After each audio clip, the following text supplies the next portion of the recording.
السلام علیکم ورحمۃ اللہ وبرکاتہ۔ اعوذ باللہ من الشیطان الرجیم، بسم اللہ الرحمن الرحیم۔ وَإِذْ نَجَّيْنَاكُم مِّنْ آلِ فِرْعَوْنَ يَسُومُونَكُمْ سُوءَ الْعَذَابِ يُذَبِّحُونَ أَبْنَاءَكُمْ وَيَسْتَحْيُونَ نِسَاءَكُمْ وَفِي ذَلِكُمْ بَلَاءٌ مِّن رَّبِّكُمْ عَظِيمٌ۔ وَإِذْ فَرَقْنَا بِكُمُ الْبَحْرَ فَأَنجَيْنَاكُمْ وَأَغْرَقْنَا آلَ فِرْعَوْنَ وَأَنتُمْ تَنظُرُونَ۔ اور اے بنی اسرائیل، اس وقت کو یاد کرو جب ہم نے تم لوگوں کو فرعون سے نجات دی تھی، جو تمہیں سخت عذاب دیتے تھے، تمہارے بیٹوں کو قتل کر دیتے تھے، تمہاری عورتوں کو زندہ چھوڑ دیتے تھے، اور اس حالت میں بھی تمہارے رب کی جانب سے یہ بہت بڑی آزمائش تھی۔ اور اس وقت کو بھی یاد کرو جب ہم نے تمہاری خاطر سمندر کو پھاڑ کر اس میں رستہ بنا دیا، بس تم لوگوں کو تو آل فرعون سے نجات دے دیا اور ان کو وہیں پہ غرقاب کر دیا، اس حال میں کہ تم لوگ دیکھ رہے تھے۔ معزز سامعین کرام، یہ سورۃ البقرہ ہے، سورۃ البقرہ سورہ نمبر 2، اور اسی سورت سے ابھی آپ کے سامنے آیت نمبر 49-50 یعنی 40/9 اور 50، یہ دو آیات آپ کے سامنے تلاوت کی گئی، اور ان دونوں آیات کا ترجمہ بھی آپ کے سامنے پیش کیا گیا۔ سامعین کرام، کل کے درس میں ہم نے یہ پڑھا تھا کہ اللہ تبارک و تعالیٰ نے بنی اسرائیلیوں کو خصوصی طور پر مخاطب کیا، یہودیوں کو مدینے کے اندر کیوں مخاطب کیا؟ کیونکہ یہودی بنی اسرائیل ایک ایسی قوم ہے جس کے اوپر اللہ تبارک و تعالیٰ نے اتنی نعمتیں کی ہیں کہ اتنی نعمتیں اللہ تعالیٰ نے کسی قوم پر نہیں کی۔ اور چونکہ مدینے کے اندر ایک بڑا طبقہ، ایک بڑی آبادی یہودیوں کی تھی، تو اللہ تبارک و تعالیٰ نے ان آیات کے اندر جو ابھی آپ کے سامنے پڑھی گئی اور آگے جو کئی آیات آپ کے سامنے پڑھی جائیں گی، ان آیات کے اندر جو انعامات اللہ تبارک و تعالیٰ نے بنی اسرائیل پر کیے، جو احسانات اللہ تبارک و تعالیٰ نے بنی اسرائیل پر کیے، ان احسانوں کو اللہ تبارک و تعالیٰ بتلائیں گے۔ کیوں بتلایا اللہ تبارک و تعالیٰ نے؟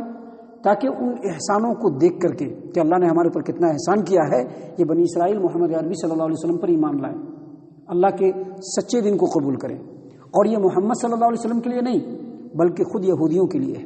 دیکھیے قرآن کریم کے اندر جو بھی حکم اللہ تبارک و تعالیٰ نے دیا ہے اور ہماری شریعت نے ہمارے لیے جو بھی احکام نازل فرمائے ہیں اللہ تبارک و تعالیٰ نے شریعت کے اندر، وہ تمام احکام ایسے ہیں کہ اس پر عمل کرنے سے ہمارا فائدہ ہے، اللہ اور اس کے رسول کا فائدہ نہیں ہے، فائدہ ہمارا ہے۔ اللہ تبارک و تعالیٰ ہمارے اوپر انعام کر رہا ہے، احسان کر رہا ہے، یہ سارے احکام دے کر کے، تاکہ اللہ کو راضی کریں، دنیا بھی خیر اور خوشحالی والی ہو اور آخرت بھی خیر اور خوشحالی والی ہو۔ تو اللہ تبارک و تعالیٰ نے یہاں پر انہی نعمتوں میں سے ایک نعمت کا تذکرہ کرتے ہوئے بنی اسرائیل کو مخاطب کرتے ہوئے کہا، یہودیوں کو مخاطب کرتے ہوئے کہا، وَإِذْ نَجَّيْنَاكُم مِّنْ آلِ فِرْعَوْنَ يَسُومُونَكُمْ سُوءَ الْعَذَابِ يُذَبِّحُونَ أَبْنَاءَكُمْ وَيَسْتَحْيُونَ نِسَاءَكُمْ۔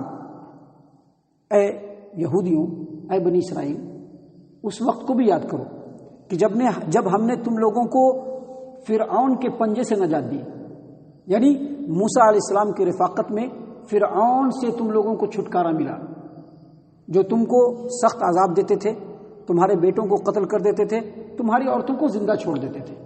معزز سامعین کرام، یہاں پر مفسرین نے ایک واقعہ بیان کیا ہے۔ واقعہ یہ ہے کہ فرعون نے ایک بار رات میں خواب میں یہ دیکھا کہ بیت المقدس سے ایک آگ نکلی، اور وہ آگ فرعونیوں یعنی قبطیوں کے گھر میں تو داخل ہو گئی، لیکن بنی اسرائیل کے گھر میں داخل نہیں ہوئی، اور ان کے تمام گھروں کو جلا کر کے رکھ دیا۔ نجومی سے اس نے پوچھا کہ اس خواب کی تعبیر کیا ہے، تو نجومی نے یہ بتلایا کہ خواب کی تعبیر یہ ہے کہ اب آپ کے حکومت کے زوال کا وقت آ چکا ہے، بہت قریب ہے، اور بنی اسرائیل میں ہی ایک ایسا لڑکا پیدا ہوگا جو آپ کے حکومت کے ختم ہونے کا سبب بنے گا، ایک ایسا آدمی پیدا ہوگا۔ اور یہ بھی بیان کیا جاتا ہے کہ قصہ گو لوگوں نے فرعون کو یہ بھی کہا کہ بنی اسرائیل ایک ایسے آدمی کے انتظار میں ہے، ایک ایسے آدمی کے پیدا ہونے کے انتظار میں ہے کہ جن کی وجہ سے بنی اسرائیل کو حکومت ملے گی، شوکت ملے گی، عزت ملے گی۔ محترم سامعین کرام، جب یہ چیز سنا فرعون نے تو اس نے اسی وقت یہ فرمان جاری کیا۔ فرمان کیا جاری کیا؟ کہ فرمان یہ جاری کیا کہ بنی اسرائیل کے اندر جتنے لڑکے پیدا ہوں سب کو قتل کر دیا جائے، اور جتنی لڑکیاں ہوں سب کو چھوڑ دیا جائے، اور بنی اسرائیلیوں کو غلام بنا لیا جائے، ذلت و رسوائی والا ان سے کام لیا جائے، غلامی والا کام لیا جائے۔ محترم سامعین کرام، یہاں پر اس نے 2 غلطی کی۔ پہلی غلطی یہ کی کہ جب خواب کی تعبیر پوچھی گئی تو خواب کی تعبیر تو ہر حال میں ہو کر کے رہے گی، پہلی غلطی۔ دوسری غلطی، جب خواب کی تعبیر بتلائی گئی اور اگر یہ غلط ہے اور جھوٹ ہے تو کچھ بھی نہیں ہونے والا ہے، لیکن اگر یہ واقعی سچ ہے اور اللہ نے ایسا مقدر کر کے رکھا ہے تو ایسا ہو کر کے رہے گا، اور ایسا ہوا۔ اللہ تبارک و تعالیٰ نے بنی اسرائیل کے اندر موسیٰ علیہ السلام کو پیدا کیا۔ موسیٰ علیہ السلام کہیں اور پرورش نہیں پائے، اللہ تبارک و تعالیٰ نے چاہا اور موسیٰ علیہ السلام فرعون کے انڈر میں ہی پرورش پائے۔ اللہ تعالیٰ نے قرآن کریم کے اندر سورہ یوسف کے اندر آیت نمبر 21 کے اندر بیان فرمایا ہے، واللہ غالب علی امرہ ولکن اکثر الناس لا یعلمون۔ اللہ جو چاہتا ہے ہو کر کے رہتا ہے، اللہ اپنے ارادے میں غالب ہے۔ ابھی ان کے چاہنے سے ان کے چاہنے سے ان کے چاہنے سے کچھ نہیں ہوتا ہے، پوری دنیا ایک پلان کرے کچھ نہیں ہوتا ہے، لیکن اللہ تبارک و تعالیٰ جو چاہتا ہے وہ ہر حال میں ہو کر کے رہتا ہے۔ واللہ غالب علی امرہ، اللہ تبارک و تعالیٰ اپنے ارادے میں غالب ہے، ولکن اکثر الناس لا یعلمون، لیکن اکثر لوگ نہیں جانتے ہیں۔ تو اس نے تو یہ سوچا کہ بنی اسرائیل کے جو ہے لڑکوں کو قتل کریں گے اور لڑکیوں کو زندہ چھوڑیں گے اور ان کو غلام بنا کر کے رکھیں گے تو ہمارا کچھ نہیں بگڑے گا، لیکن اللہ تبارک و تعالیٰ نے مقدر کر لیا تھا۔ موسیٰ علیہ السلام پیدا ہوئے، فرعون کے گھر میں پرورش پائی، اور پھر وہیں سے فرعونیوں کے زوال کا وقت شروع ہو گیا۔ محترم سامعین کرام، یہاں پر اللہ تبارک و تعالیٰ نے بہت مختصر انداز میں اس واقعے کو بیان فرمایا، وگرنہ یہ واقعہ بڑی تفصیل کے ساتھ قرآن کریم میں کئی جگہ پہ موجود ہے، اور خاص طور سے سورۃ الشعراء کے اندر یہ پورا واقعہ بڑی تفصیل سے اللہ تبارک و تعالیٰ نے بیان فرمایا ہے۔ اللہ تبارک و تعالیٰ نے بیان فرمایا، وَإِذْ نَجَّيْنَاكُم مِّنْ آلِ فِرْعَوْنَ، اے بنی اسرائیل اس وقت کو یاد کرو جب فرعونیوں سے ہم نے تم کو نجات دی۔ یہ جو فرعون ہے نا، مصر کے اندر جتنے بھی کافر بادشاہان گزرے ہیں اس زمانے میں، چاہے وہ کسی بھی خاندان سے ہو، چاہے خاندان عمالق سے ہو یا کسی بھی خاندان سے ہو، مصر کے اندر جتنے بھی بادشاہ گزرے ہیں سب کے سب کا نام فرعون ہوا کرتا تھا۔ جس طرح سے ایران کے اندر جو بھی بادشاہ گزرتا تھا اس کا نام کسرا ہوتا تھا، روم کے اندر، شام کے اندر جتنے بھی بادشاہ گزرتے تھے کافر ان کا نام قیصر ہوا کرتا تھا، یمن کے اندر جتنے بھی کافر بادشاہ ہوتے تھے ان کا نام تبا ہوا کرتا تھا، اسی طرح سے حبشہ کے اندر جو بھی بادشاہ ہوتے تھے ان کا نام نجاشی ہوتا تھا، اسی طرح سے فرعون کے بادشاہوں کا نام فرعون ہوا کرتا، مصر کے بادشاہوں کا نام فرعون ہوا کرتا تھا۔ سامعین کرام، یہی وہ فرعون ہے جس کے بارے میں اللہ تبارک و تعالیٰ نے اس آیت کریمہ میں بیان فرمایا یہودیوں کے بارے میں کہ یہودیوں، اللہ تبارک و تعالیٰ کی اس نعمت کو یاد کرو کہ جب اس نے فرعونیوں سے تم کو نجات دی جو تم کو سخت عذاب دیتے تھے، تمہارے بیٹوں کو قتل کرتے تھے، تمہاری عورتوں کو زندہ چھوڑ دیتے تھے، اور آگے اللہ نے فرمایا وَفِي ذَلِكُمْ بَلَاءٌ مِّن رَبِّكُمْ عَظِيمٌ، اور اس حالت میں بھی اللہ تبارک و تعالیٰ کی طرف سے، تمہارے رب کی طرف سے تمہارے لیے بڑی آزمائش تھی۔ حافظ ابو جعفر ابن جریر طبری رحمہ اللہ فرماتے ہیں کہ یہاں پر اللہ تبارک و تعالیٰ نے فرمایا کہ ایسی حالت، اس حالت میں بھی تمہارے رب کی طرف سے تمہارے لیے بڑی آزمائش تھی۔ اس کا مطلب یہ ہے کہ اللہ تبارک و تعالیٰ نے یہودیوں کو فرعونیوں سے نجات دیا، یہ بہت بڑی نعمت تھی۔ اور یہاں پر جو بلا ہے اس کا مطلب آزمائش ہے، نعمت ہے، حالانکہ بلا کا اصل مطلب آزمائش ہوتا ہے، لیکن اللہ تبارک و تعالیٰ انسانوں کو دونوں طرح سے آزماتا ہے، کبھی اچھائی دے کر کے آزماتا ہے، کبھی تکلیف اور مصیبت میں مبتلا کر کے آزماتا ہے، جیسا کہ اللہ تعالیٰ نے قرآن کریم کے اندر سورۃ الانبیاء آیت نمبر 35 میں بیان فرمایا وَنَبْلُوكُمْ بِالشَّرِّ وَالْخَيْرِ فِتْنَةً، ہم تم کو آسودگی کے ساتھ بھی، اچھائی کے ساتھ بھی آزمائیں گے اور برائی کے ساتھ بھی آزمائیں گے، جیسا کہ اللہ تعالیٰ نے قرآن کریم کے اندر ایک اور جگہ پر سورۃ الاعراف آیت نمبر 168 میں بیان فرمایا وَبَلَاءٌ بِالْحَسَنَاتِ وَالسَّيِّئَاتِ لَعَلَّهُمْ يَرْجِعُونَ، ہم تم کو اچھائی سے بھی، آسودگی سے بھی آزمائیں گے اور تکلیف اور پریشانی دے کر کے بھی آزمائیں گے تاکہ تم اللہ کی طرف رجوع کرو۔ تو اللہ تبارک و تعالیٰ جو آزماتا ہے اچھائی دے کر کے بھی آزماتا ہے۔ ابھی اللہ تبارک و تعالیٰ نے خوشحالی دی ہے، بہت فراغت دیا ہے، بہت سارے احسانات ہو رہے ہیں، تو یہ مت سمجھیے کہ اللہ بہت زیادہ خوش ہے، وہ تو آپ کے مقدر کا مل رہا ہے، لیکن دراصل اللہ آزماتا ہے، اچھائی دے کر کے اللہ آزماتا ہے کہ دیکھیں بندہ میرا کتنا فرما بردار بن کر کے رہتا ہے۔ تو اللہ تبارک و تعالیٰ نے یہاں پر اسی بات کو بیان فرمایا کہ اے یہودیوں، جو اللہ نے تمہارے پر انعام کیا اس میں بھی تمہارے لیے آزمائش تھی کہ دیکھیں تم اللہ تبارک و تعالیٰ کی کتنی فرما برداری کرتے ہو، اللہ کے رسولوں کے حکموں کی کتنی فرما برداری کرتے ہو۔ سامعین کرام، اس بات کو بیان کرنے کے بعد اللہ تبارک و تعالیٰ نے آگے مزید بیان فرمایا وَإِذْ فَرَقْنَا بِكُمُ الْبَحْرَ فَأَنْجَيْنَاكُمْ وَأَغْرَقْنَا آلَ فِرْعَوْنَ وَأَنْتُمْ تَنظُرُونَ، اور اے یہودیوں، اے بنی اسرائیل اس وقت کو بھی یاد کرو جب ہم نے تمہاری خاطر سمندر کو پھاڑ دیا. سمندر ہے، موسیٰ علیہ السلام فرعون کے دربار میں گئے، ایک لمبا وقفہ چلا، اسی درمیان میں موسیٰ علیہ السلام نے بنی اسرائیلیوں کو آزاد کر لیا، یہودیوں کو آزاد کرا لیا. راتوں رات نکل کے کھڑے ہو گئے. پیچھے پیچھے فرعون اور فرعون کا لشکر بھی کھڑا ہو گیا، وہ بھی پیچھا کر رہا ہے. یہ لوگ آگے جا رہے ہیں، یہ لوگ فالو کر رہے ہیں. آگے سمندر جب آتا ہے تو موسیٰ علیہ السلام کی قوم جو ہے وہ پریشان ہو گئی، بالکل ہتاشا ہو گئی. اب کیا کرنا ہے؟ آگے سمندر ہے، موت ہے، پیچھے فرعون ہے، ادھر بھی موت ہے، کیا کرنا ہے؟ اچانک اللہ تبارک و تعالیٰ نے کیا کیا کہ دونوں طرف سے سمندر جو ہے بالکل پھٹ گیا، سوکھا راستہ بن گیا. جیسے دیوار کھڑی ہوتی ہے ویسے پانی کھڑا ہو گیا. موسیٰ علیہ السلام کی قوم اس سے نکل گئی اور اس پار پہ چلی گئی.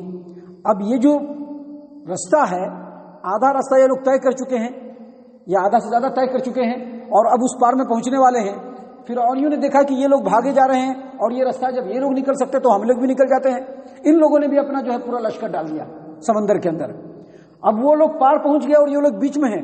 اللہ تبارک و تعالیٰ نے پانی کو ملا دیا.